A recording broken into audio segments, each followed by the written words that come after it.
నంది ఎవరు? శివుని దగ్గరే కొలువై ఉండే అదృష్టం ఎలా దక్కించుకున్నాడు? నందీశ్వరుడి పాదాలు దేనికి సంకేతాలు? అసలు నందీశ్వరుడు ఎవరు? ఎందుకు శివాలయంలో ఆయనకంత ప్రాముఖ్యత? ఎందుకు నందీశ్వరుడి కొమ్ముల మధ్య నుంచి శివయ్యను చూడాలి? ఇవన్నీ ప్రశ్నలు ఏదో ఒక సమయంలో మనసులో కలుగుతాయి. దీనికి ముందుగా శ్రీశైల ఖండం కావ్యంలో నందీశ్వరుడికి సంబంధించి ఏం లిఖించారో తెలుసుకుందాం. వాస్తవానికి నందీశ్వరుడు ఎవరో కాదు, పరమేశ్వరుడి పరమ భక్తుడైన శిలాదుడి కుమారుడు. పుట్టుకతోనే తండ్రి భక్తిలో పాలు పంచుకున్నాడు. నందీశ్వరుడు సైతం పుట్టుకతోనే మహేశ్వరుడిపై భక్తితో ఉండేవాడు. ఒకవైపు సకల శాస్త్రాలను అభ్యసిస్తూనే మరోవైపు పరమేశ్వరుడిని ధ్యానిస్తూ ఉండేవాడు. ఒకసారి నందీశ్వరుడు శ్రీశైలం వచ్చి తపస్సులో నిమగ్నమయ్యాడు. అలా చెక్కుచెదరని దీక్షలో నిమగ్నమైపోయి ఉన్న నందీశ్వరుడిని చూసి శివయ్య చాలా సంతోషించాడు. నందీశ్వరుడి ఎదుట ప్రత్యక్షమై ఏం వరం కావాలో కోరుకోమన్నాడు.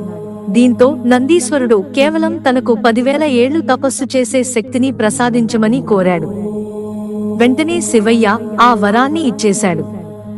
10,000 ఏళ్లపాటు నందీశ్వరుడు తపోదీక్షలో నిమగ్నమైన తరువాత త్రిలోచనుడు ఆయనకు గణాధిపత్యం ప్రసాదించి తనకు అత్యంత సన్నిహితంగా ఉండే అదృష్టాన్ని ప్రసాదించాడు. అటుపై శ్రీశైలంలోనే కొలువుదీరేలా నందీశ్వరుడిని అనుగ్రహించాడు. నందీశ్వరుడి పాదాలు దేనికి సంకేతాలు? ఇప్పుడు నందీశ్వరుడి పాదాలు దేనికి సంకేతాలో తెలుసుకుందాం. నంది 4 పాదాలు చతుర్వేదాలకు ప్రతీకలుగా చెబుతారు. అయితే నంది కుడి పాదాన్ని గమనిస్తే పైకి లేచి ఉంటుంది, మిగిలిన 3 పాదాలు లోపలికి మడిచి కనిపిస్తాయి. అయితే కుడిపాదం పైకి లేచి ఉండటానికి ఓ కారణముంది. అదేంటంటే కలియుగంలో ధర్మం ఒంటిపాదంపై నడుస్తుందనడానికి దీనిని నిదర్శనంగా చెబుతారు. నందీశ్వరుడి పూజకు అనుకూలమైన సమయం ఒకటి ఉంది. సంధ్యా సమయాన్ని ఆధ్యాత్మిక పరిభాషలో ప్రదోష కాలంగా చెబుతారన్న విషయం తెలిసిందే. ముఖ్యంగా ఈ సమయంలోనే నందీశ్వరుడికి అర్చనలు కానీ పూజలు కానీ చేస్తుంటారు.